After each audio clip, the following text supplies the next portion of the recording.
CM 365, all about Carnatic music.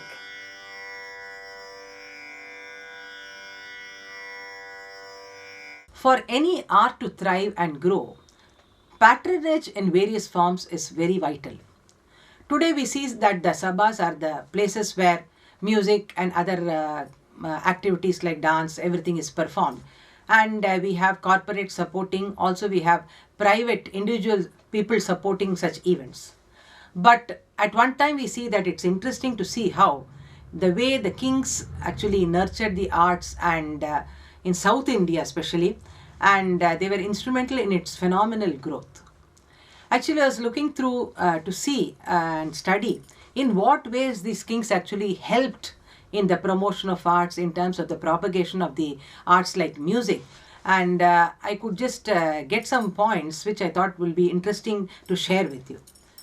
The various means that they adopted in terms of promoting art like music. First thing, of course, is appointment of Vagyekaras, the Vainikas, Gayakas, dancers, teachers in music in the royal establishment. In fact, all of them were paid emoluments, and for example, we have reference to the presence of court Vidwans in Tanjore court till the last Maratha ruler Shivaji too.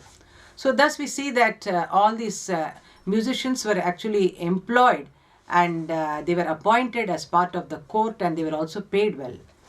Establishment of the Sangeetha Mahal and Nataka Shalas in the royal palace. And also we see that from historical evidences accounts, we see that in the courts of kings, many concerts, very memorable concerts have been held, and also we see that some musical contests which have got historical value. We see that between many musicians, the kind of contests that were held in the royal darbars and Sangeetha Mahal also was a way of promoting music. Then honoring of musicians with valuable presents and awarding of suitable birudus and conferring prestigious titles on them as a mark of recognition of their achievement. For example, you could see that Govinda Dikshita and Sonti Venkatramaya had the unique privilege of sharing the Ardha Simhasana with Raghunatha Nayak and Tulaji too.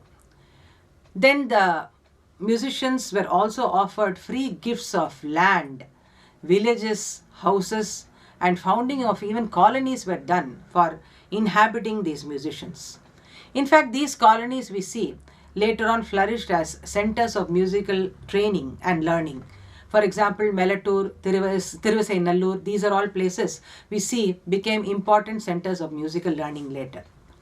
Then apart from this, the kings also extended invitations for exponents of both the Carnatic and Hindustani music, and also even Western musicians to perform in courts. We see that the kings themselves studied the different art forms, and the ministers also had a good knowledge about music and the other arts.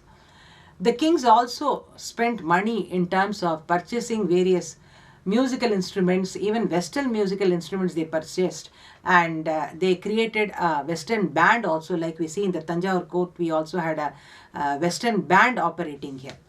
Then allotment of special funds for proper maintenance of the Sangeetha Mahal.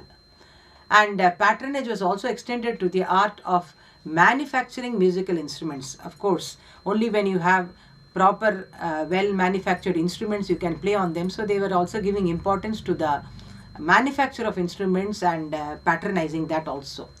Then the next aspect, of course, from the musicological point of view, that is encouraging a lot of scholars to write treatises on music.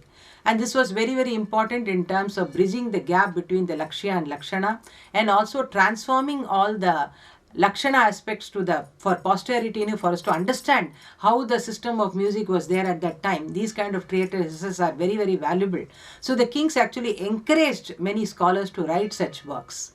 Then we see there is also a collection of books and manuscripts relating to music in various courts. And we see that for the preservation of music, the art of writing was also encouraged by all the kings and emperors. And the creation of new posts to superiors that is for people to supervise the musical activities of the court. They had supervisors, and the court actually kept them on a pay scale, kind of a job. It was a job that was deputed to people to supervise the musical activities of the court itself.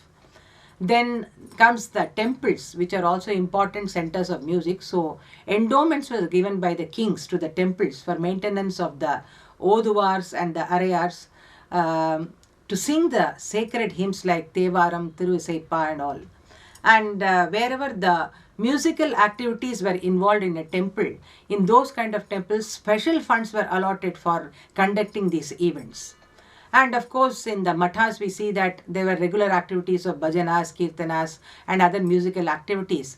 And here also the kings actually made endowments so that the activities could keep going on continuously. And another beautiful thing that the kings did was building of temples with introduction of beautiful sculptures of musical instruments. Even today, when we visit various temples in and around Tanjavur, we see that this concept of engraving the musical instruments, through which we also get a fund of information about the music then, and a lot of information is also transmitted through this kind of sculptures, which are actually a part of the temples here.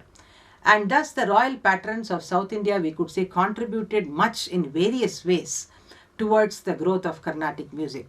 And today, if we could be proud of our Carnatic music and say that it has grown in such a large manner, we owe a lot to these kings who actually contributed much in terms of patronizing our music, in terms of helping it grow, thrive. And actually, today, if it is such a big system, all these kings have actually contributed much in terms of nurturing it in their own inimitable way. CM 365, all about Carnatic music.